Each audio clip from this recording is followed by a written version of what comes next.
Assalamualaikum warahmatullahi wabarakatuh.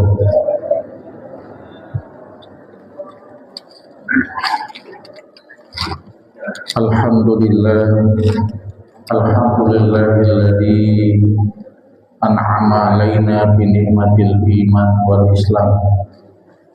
Assalatu wassalamu ala asrofil anbiya wa mursalin wa ala alihi wa ashabihi ajma'in.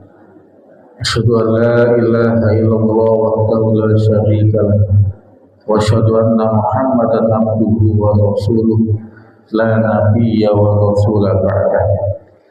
A'udzu billahi minasy syaithanir rajim. Bismillahirrahmanirrahim. Ya ayyuhalladzina amanu taqullaha wal tanzur nafsum ma qaddamat lighad wattaqullaha innallaha khabirum bima ta'malun. Amma ba'd. Bapak, ibu-ibu, saudara jamaah kaum muslimin rahimahullah. Alhamdulillah, kita bersyukur kepada Allah bahwa pada kesempatan pagi ini kita masih diberikan kesempatan, masih diberikan kesehatan, dan alhamdulillah kita juga masih mampu melaksanakan perintahnya, yaitu sholat subuh berjamaah. Semoga ibadah kita diterima oleh Allah Subhanahu wa taala. Amin amin ya rabbal alamin. Shalawat dan salam kita aturkan kepada junjungan kita Nabi Muhammad sallallahu alaihi wasallam. Allahumma sholli ala Muhammad wa ala alihi washabbihi wasallam. Bapak Ibu jamaah sekalian rahimahullah.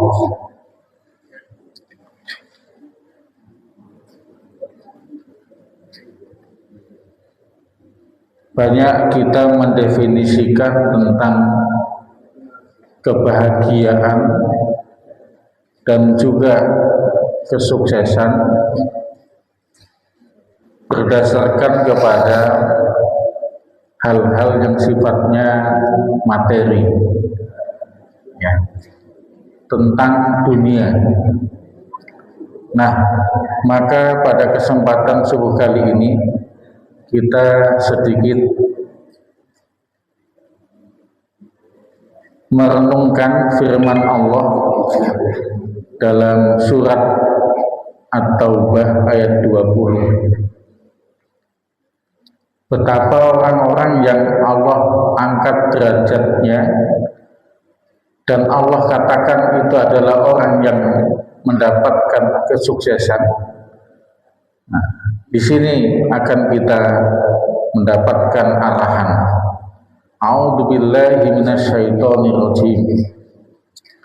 Alladzina amanu wa hajaru wa jahadu fi sabilillah bi amwalihim wa anfusihim a'dhamu darajatan indallah wa ulaika humul faizun.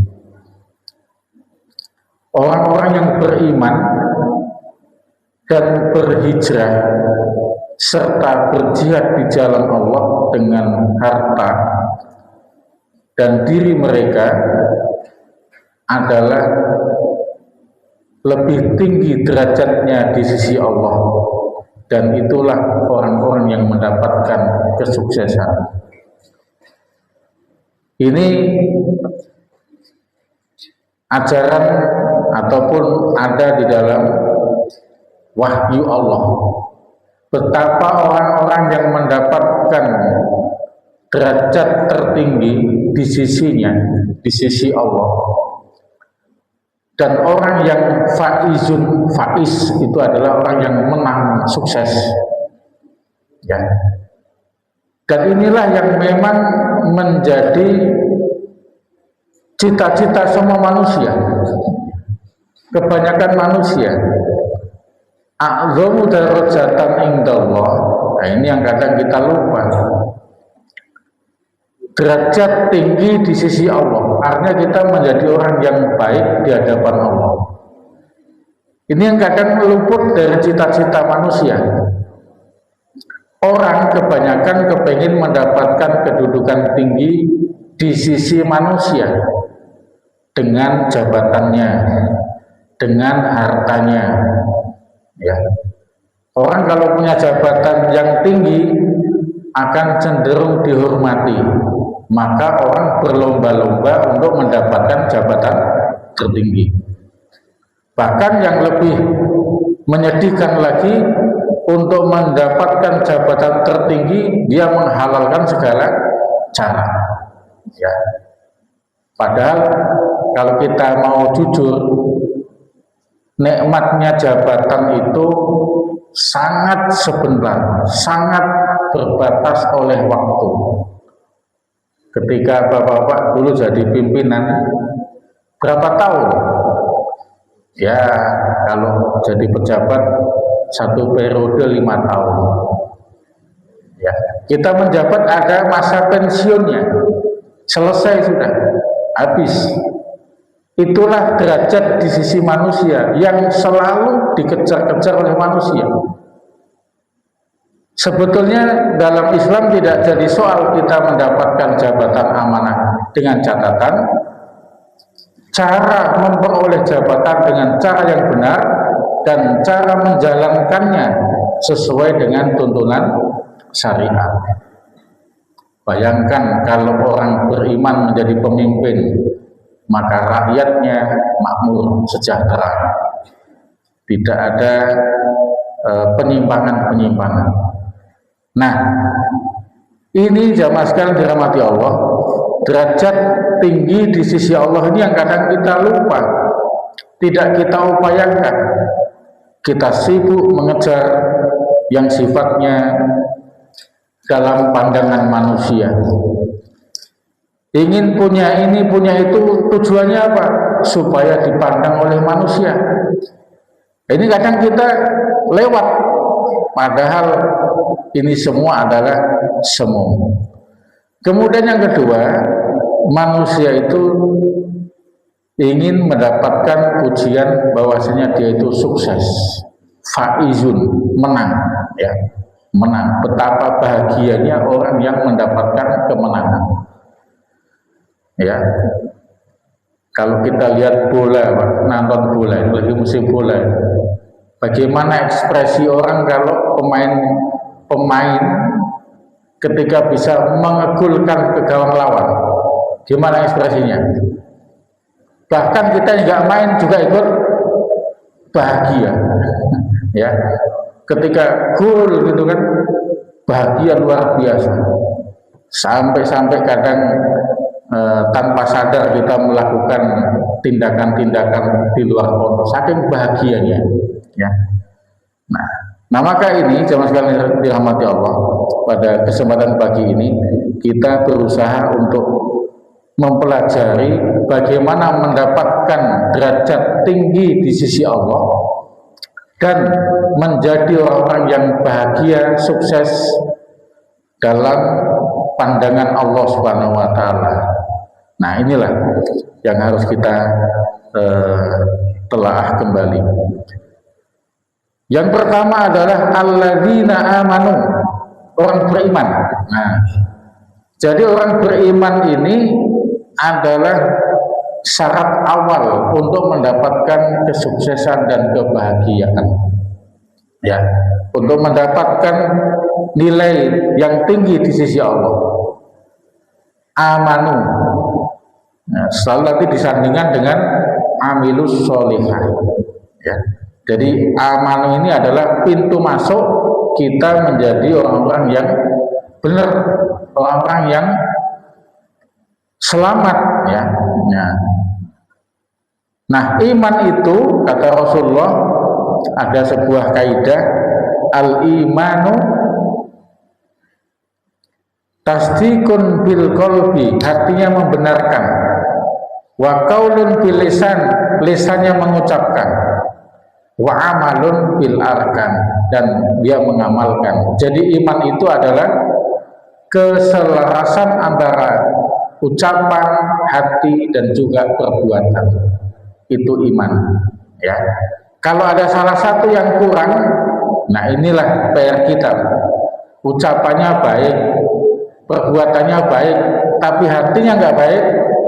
Nah, ini adalah penyakit hati, namanya kemunafikan. Ini harus kita benahi. Atau hatinya baik, ya, perbuatannya baik, tapi lisannya nggak baik, itu juga harus diperbaiki. Ya, jadi harus tiga-tiganya benar. Ucapannya, hatinya. Makanya hati kita, Pak, jauhkan dari sifat-sifat yang merusak hati. Apa itu merusak hati itu? Penyakit hati itu, ya, iri, dengki, sombong, ya, apalagi ujub, riya. Nah, ini adalah penyakit hati. Nah, kalau hati kita ini bermasalah, nah ini juga nanti pengaruh kepada perbuatan kita. Maka hakikat kita ibadah kita itu dalam rangka supaya hati kita ini baik, ya, supaya hati kita ini jauh daripada kebencian kepada saudara kita, ya. Hati ini, masya Allah, bagaikan raja yang menentukan, ya. Jadi kalau hati kita sudah dipenuhi dengan kebencian, dipenuhi dengan iri dan dengki, memang ya dalam suasana yang tidak nyaman dia dalam hidupnya, ya. Nah, sholat kita ini adalah dalam rangka membersihkan hati sesuai dengan tuntunan iman, ya. Makanya ada ayat innallaha yuhibbut tawwabin wa yuhibbul mutatahhirin. Allah cinta kepada orang yang bertaubat, ya, hatinya menjaga hati untuk baik, dan Allah cinta kepada orang yang senantiasa mensucikan diri. Ini makanya hati ini dijaga, ya. Mau apa namanya, benci sama orang, astagfirullahaladzim, nah segera istighfar, ya. Bapak mau marah sama istri, istighfar, astagfirullah. Ibu mau marah juga istighfar, betul Bu? Nah, betul, istighfar dulu mau marah. Itu hati kita, ya. Kalau hati tidak terjaga dengan baik, itu tandanya iman kita juga tidak baik, ya. Ini hidup kok susah terus, semenjak hidup kayaknya nggak pernah bahagia, nyalahkan orang tua, nyalahkan suami, nyalahkan tetangga, dan seterusnya. Rusak hati kita, tidak akan bahagia orang seperti ini. Nah, maka iman mengajari kita bahwasanya hidup kita ini dalam genggaman Allah Subhanahu wa taala. Itu iman, ya. Iman. Makanya menjaga hati untuk tetap istiqomah dalam kebaikan itu juga tidak mudah. Itulah iman, ya. Supaya hati kita ini husnuzon kepada orang, berbaik sangka, itu juga tidak mudah. Luar biasa. Walaupun kadang juga ada orang yang seperti itu, akhirnya ya ada musibah juga. Jadi ada cerita teman saya di kantor, ini orang baik, ya, husnuzon terus sama orang, nggak pernah suuzon. Jadi ada orang datang ke kantor ngaku mau nyervis AC, ya. Udah di servis, sudah dicek-cek, kemudian yang nerima orang tadi itu yang senantiasa husnuzon, tidak ada suudzon, nggak ada. Kata tukang servisnya, ini harus dibawa pulang Pak, diperbaiki di rumah. Oh ya silahkan Pak, dicopot AC-nya, dibantu juga. Selesai diangkat semua AC-nya, pulang orang itu ditanya yang menerima tadi kenal gak sama? Nggak tahu, tukang AC. Siapa nyuruh? Nggak tahu siapa nyuruh. Nuh, maling rupanya Pak. Yang lucunya malingnya dibantu nurunin AC. Ini orang yang kadang husnudonnya sangat tinggi ya sama orang, akhirnya ya tetap ini pelajaran, waspada. Tapi kalau kita selalu suuzon kepada orang, rusak juga hati kita ya. Tetangga kita punya mobil baru mahal, jangan-jangan korupsi dia. Nah, suudon kita, padahal kita nggak tahu kan. Nah ini, jadi hati ini benar-benar dijaga. Itulah iman ya. Jadi yang pertama adalah iman. Kemudian iman itu punya sifat yazidu wa yanqusu. Yazidu bit ta'ah wa yanqusu bil maksiyah. Iman itu bertambah dengan ketaatan. Semakin kita taat, maka semakin bertambah iman kita. Wa yazidu bit ta'ah wa yanqusu bil maksiyah. Dan dia akan turun, ya akan berkurang karena kemaksiatan kita. Maka semakin banyak kemaksiatan, hakikatnya iman kita semakin lemah ya. Makanya hati-hati, maksiat itu jangan dianggap biasa ya, jangan dianggap biasa. Kalau kita tahu dan sadar itu maksiat, segera tinggalkan, berjuang untuk meninggalkan ya. Karena kalau maksiat itu sudah menjadi kebiasaan, maka iman ini lama-lama menurun dan bahkan akhirnya lenyap dari diri kita. Bisa dibayangkan kalau kita sebagai seorang muslim tapi iman lepas dari diri kita. Statusnya kita masih muslim, seorang muslim, orang Islam, tapi tanpa iman. Sholat sudah tidak pernah sama sekali, puasa apalagi.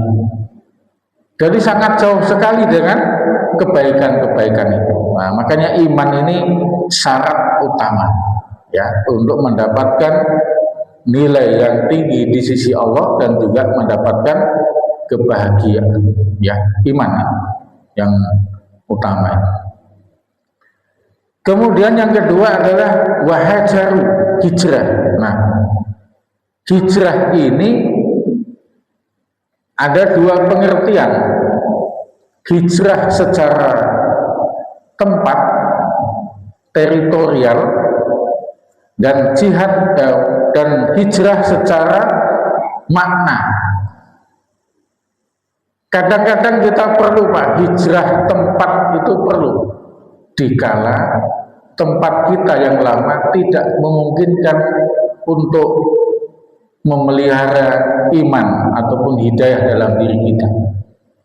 Maka Rasulullah bersama sahabat hijrah dari Mekah ke Madinah. Kenapa? Di Mekah tidak kondusif.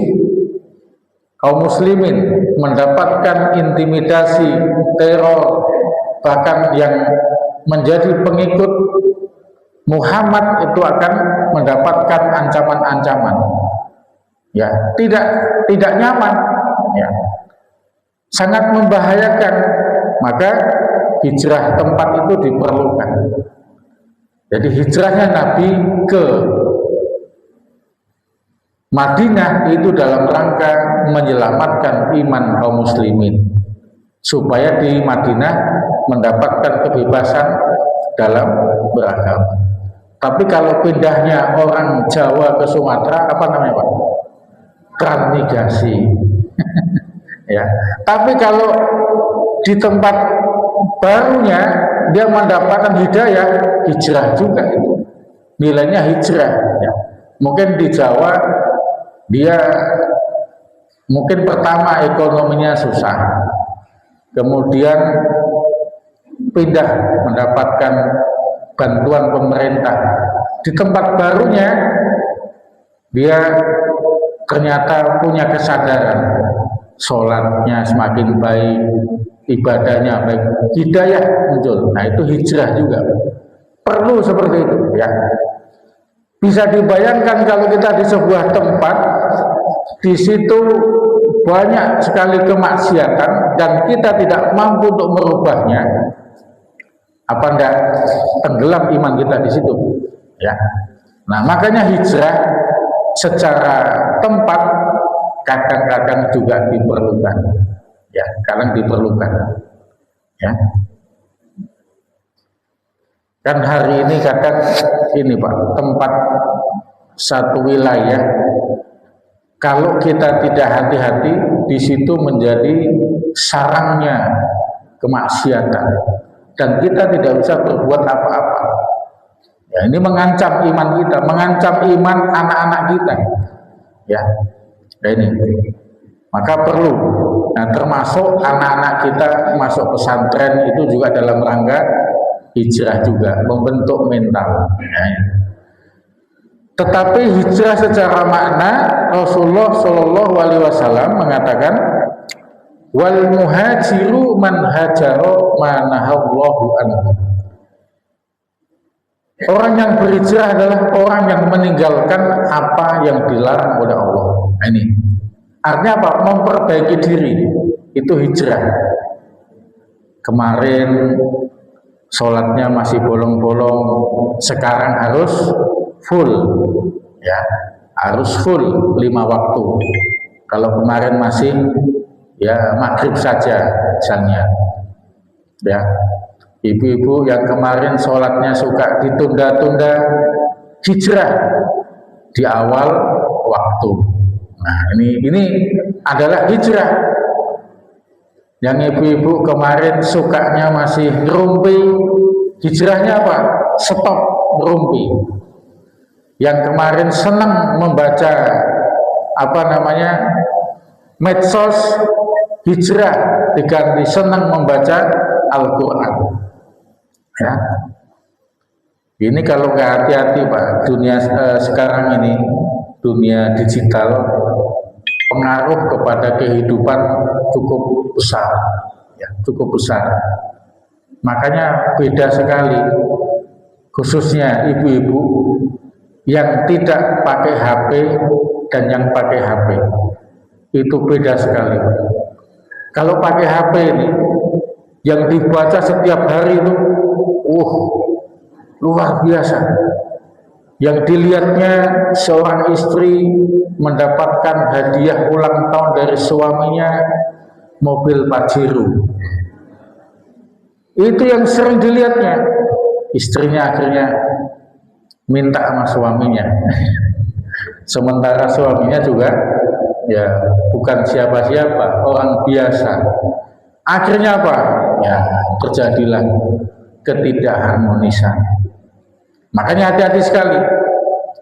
Pondasi iman ini harus dikuatkan. Ya. Jadi ketika kita bicara iman, jamaah sekalian dirahmati Allah, yakin bahwasanya hidup ini adalah dalam genggaman Allah. Jangankan bagaimana kehidupan kita, mati hidup kita di tangan Allah. Manusia hanya diberikan kesempatan Allah, berbuatlah yang terbaik, berbuat yang terbaik, yang paling baik, yang ideal. Kalau hasilnya nggak sesuai dengan keinginan kita, itu juga terbaik menurut Allah Subhanahu wa Ta'ala. Ya, nggak usah kita menyalahkan siapa-siapa. Kita udah kerja bertahun-tahun begini-begini saja. Ya, tidak menerima akan takdir Allah. Ini yang kadang menjadi persoalan. Ini adalah masalah iman. Maka rukun iman yang terakhir adalah iman kepada takdir Allah, khairihi wa syarrihi. Baik takdir yang baik kita inginkan maupun takdir yang tidak kita inginkan. Kita kepengin sehat, ternyata sakit. Kita kepengin sakit malah sehat. Ada nggak Pak? Ada nggak orang begitu? Kepengin sakit malah sehat terus.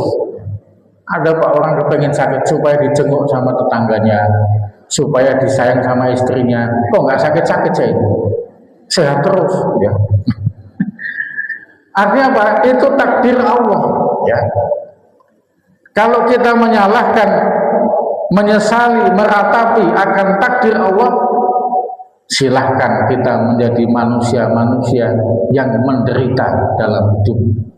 Ya, bukankah kita mendapat pelajaran bagaimana Nabi Ayub alaihi salam sepanjang hidupnya sakit, sehingga banyak orang mengucilkan dirinya, tetapi dia tetap beriman kepada Allah, tetap bersyukur kepada Allah. Luar biasa.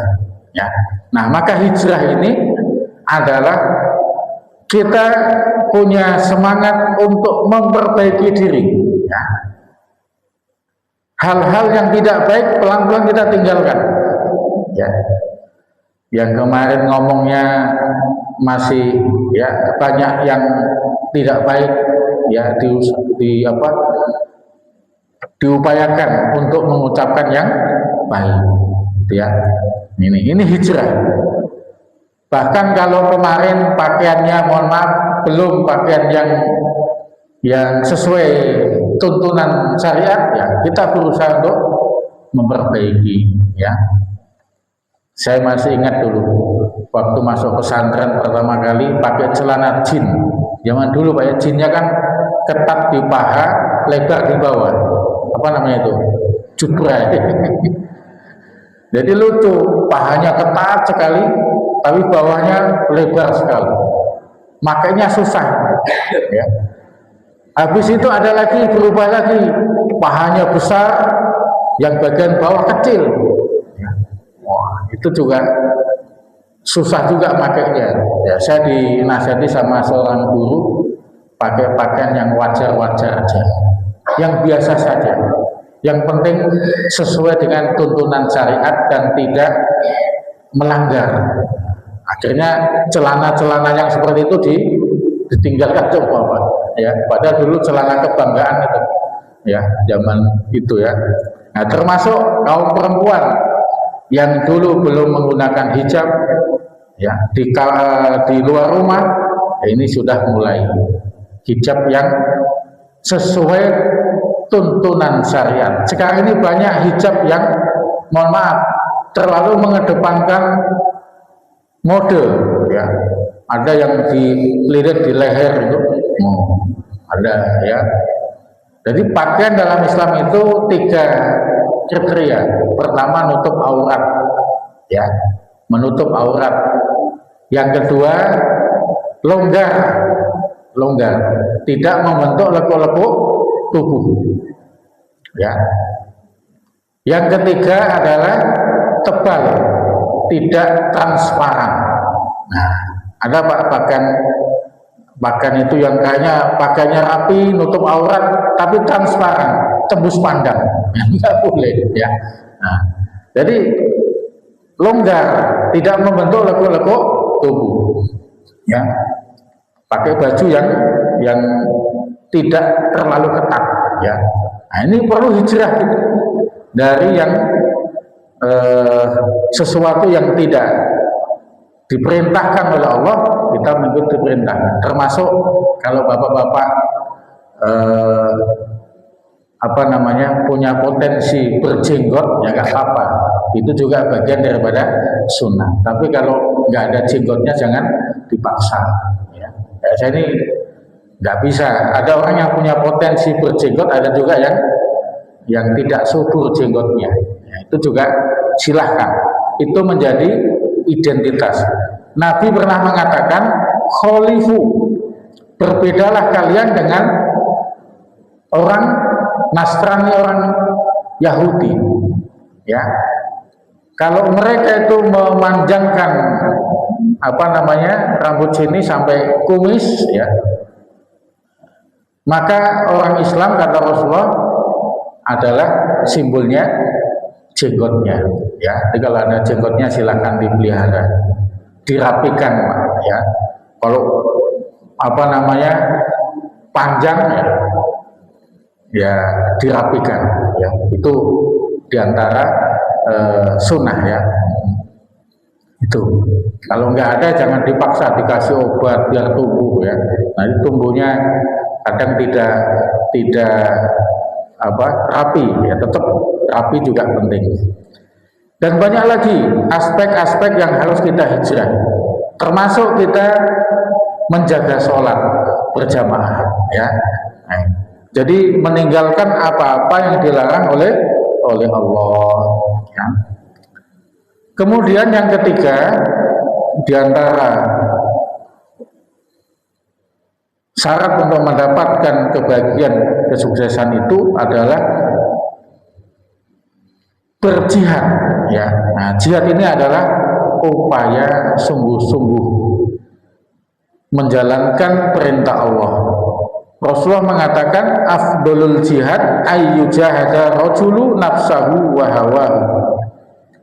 Jihad yang paling utama adalah berjuang melawan dirinya dan hawa nafsunya. Setelah kita hijrah, semangat memperbaiki diri, yang berikutnya adalah jihad, bersungguh-sungguh, ya, melawan hawa nafsu. Jihadnya orang yang malas adalah bagaimana dia tetap menjalankan perintahnya walaupun berat. Jihadnya orang yang punya harta adalah bersedekah, berzakat, ya. Jihadnya orang yang punya kekuasaan adalah bagaimana mensejahterakan rakyatnya. Jadi jihad ini benar-benar menjadi satu paket dengan iman dan hijrah, ya. Ketika orang sudah beriman, berhijrah, maka berikutnya adalah kesungguhan berjihad di jalan Allah Subhanahu wa taala. Ini yang tidak boleh lepas dari diri kita. Nuansanya orang beriman adalah nuansa jihad. Ke masjid itu jihad. Berat awalnya, tapi lama-lama jadi ya, terbiasa. Bersedekah, infak itu juga awalnya berat, ya. Tapi karena kita berjihad, berlatih, insya Allah menjadi kebiasaan. Sahabat Umar radhiyallahu anhu, suatu ketika dia bukan tidak sholat, hanya sholatnya masbuk terlambat, gara-gara dia punya kebun kurma, ngurusi kebun kurma, sehingga sholatnya terlambat. Bukan nggak sholat, terlambat, masbuk. Penyesalannya luar biasa, ya, penyesalan luar biasa gara-gara ngurusi kebun kurmanya. Dia sholatnya terlambat. Akhirnya apa? Menghadap kepada Rasulullah, ya Rasulullah, kebun kurma yang saya miliki di sebuah tempat itu saya wakafkan kepada kaum muslimin, karena gara-gara kebun kurmanya membuat telat sholatnya. Nah, kalau kita punya kebun sawit, habis kebun sawit kita karena terlambat sholat. Ya, ini adalah bentuk mujahadah, bentuk kesungguhan, dan banyak sekali kisah-kisah para ulama salaf soleh betapa dia mujahadahnya, jihadnya itu luar biasa dengan sepenuh hati. Bayangkan Pak, Bapak Ibu sebelum subuh sudah bangun, sudah wudhu, bahkan sudah mandi, berjalan dari rumah ke masjid. Itu bukan hal yang sepele. Kalau tidak ada iman dalam diri kita, kalau tidak ada semangat berhijrah dalam diri kita, tidak ada semangat jihad pada diri kita, tidak mungkin itu terlaksana. Kita melangkah ke masjid pelan-pelan dalam kondisi badan yang sudah cukup payah. Ini tidak bisa tiba-tiba, tapi ini butuh proses kita sampai tahap seperti ini, yaitu jihad, mujahadah kita. Termasuk orang yang punya harta, sedekahnya mengalir terus, bahkan gak hitung-hitungan, ya, los pokoknya. Ada Pak yang seperti itu Pak, dia dengan hartanya itu tidak hitung-hitung, pokoknya habis uang. Ada uang habis, ada uang habis. Kemana uangnya? Bukan untuk senang-senang, bukan untuk jalan-jalan, bukan, tapi disedekahkan. Ya itulah jihadnya orang punya harta, dan ternyata tidak mudah. Orang punya harta itu Dalam Al-Quran disebutkan dalam surat Wailul likulli humazatil lumazah alladzi jama'a malan wa addada. Orang kalau terhadap harta itu cenderung mengumpul-ngumpulkan. Dikumpulin Pak ya, ditabung, dideposito, apalagi ya dikoleksi. Setelah itu diapain? Wa addada, dihitung-hitung.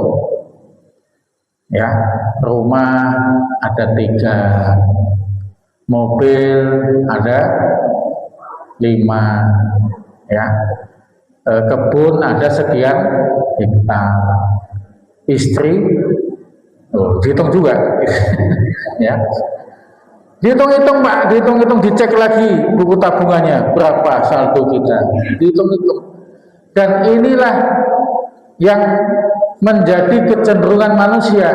Ayah sabual, kemudian orang ini menganggap akhlada, dia akan kekal dengan hartanya itu, cenderung begitu. Kita nggak begitu, kenapa? Karena uang kita nggak banyak, ya kan? Kalau uangnya banyak Pak, dihitung terus asetnya, ya, dan dia bangga dengan hartanya. Tiba-tiba ajal menjemput kita. Naudzubillah min dzalik. Selesai. Yang menikmati harta kita siapa? Ya, istri dan juga anak-anak kita. Makanya harta jangan sampai mencelakakan kita. Maka harta ini harus diarahkan kepada jalan yang benar. Ya, taruh di masjid, taruh di pondok pesantren, di tempat-tempat sosial. Itulah harta kita yang sesungguhnya. Nah, untuk menjadi orang yang banyak hartanya dan dermawan, itu juga butuh jihad, butuh usaha keras, ya. Tidak mudah Pak. Nggak usah kita uang banyak, kita uang di kantong hari Jumat saja, ada di dompet, ada kotak lewat, dicari dulu. Yang mana Pak? Yang merah, yang abu-abu, apa yang biru? Itu ternyata tidak mudah. Inilah jihad kita. Ini juga jihad kita, Masya Allah. Belum lagi tenaga kita. Maka jihad itu bi'amwalihim wa anfusihim, dengan harta dan diri kita. Ya, dengan harta dan diri kita. Dan inilah yang akan kita bawa nanti menghadap Allah Subhanahu wa taala. Nah, kalau kaum muslimin punya mental yang seperti ini, Masya Allah, pejabatnya berpikir tentang kesejahteraan rakyatnya, orang kayanya berpikir tentang kesejahteraan masyarakat. Jihadnya seperti itu, Masya Allah, ya. Maka 3 hal ini yang tidak bisa dipisahkan bagi orang beriman: iman, hijrah, dan jihad. Itulah cara untuk mendapatkan a'dhamu darajatan indallah, derajat tinggi di sisi Allah, dan juga untuk meraih kemenangan dan kebahagiaan. Ya, tidak ada jalan lain. Allah katakan dalam Al-Quran, inilah caranya untuk mendapatkan derajat tinggi di sisi Allah dan mendapatkan kebahagiaan. Mudah-mudahan kita semuanya termasuk orang-orang yang senantiasa dalam keadaan iman, dalam keadaan hijrah, dan senantiasa dalam keadaan berjihad di jalan Allah. Amin ya rabbal alamin. Demikian Bapak sekalian. Yang terakhir saya menyampaikan, insya Allah mungkin ini pertemuan saya di tempat ini yang terakhir kalinya, karena ada tugas baru di tempat lain. Jadi kami berpindah dari Provinsi Sumatera Selatan ke Kepulauan Riau di Batam, Tanjung Pinang, dan insya Allah bulan-bulan ini sudah mulai berpindah. Jadi kami mengucapkan terima kasih sebanyak-banyaknya kepada Bapak sekalian yang selama ini tanpa kita rasakan kurang lebih 1,5 tahun, 1 tahun 7 bulan, ya. Ini alhamdulillah istiqomah. Jadi terima kasih saya bisa hadir tempat ini. Kemudian yang berikutnya, mohon maaf apabila selama saya berinteraksi kepada Bapak sekalian ada hal-hal yang kurang berkenan ada ucapan-ucapan tidak baik, tentu ada, karena manusia tidak lepas daripada kesalahan ya. Jadi mohon maaf yang sebesar-besarnya. Mungkin saya juga tidak hafal Bapak Ibu satu persatu ya. Kalau ketemu di jalan tolong ya disapa ya, karena saya juga nggak hafal nama-nama, tapi tahu wajahnya aja. Mungkin Bapak juga tahu saya ya, tapi saya kadang ya enggak hafal ya. Jadi mohon maaf. Kemudian yang ketiga, mohon doanya, mudah-mudahan saya diberikan keistiqomahan ya dalam menjalankan amanah tugas ini. Jadi di Kepulauan Riau itu daerahnya ya di tengah laut, pulau-pulau. Jadi kalau di sini saya sering naik mobil, di sana sering naik speedboat ya.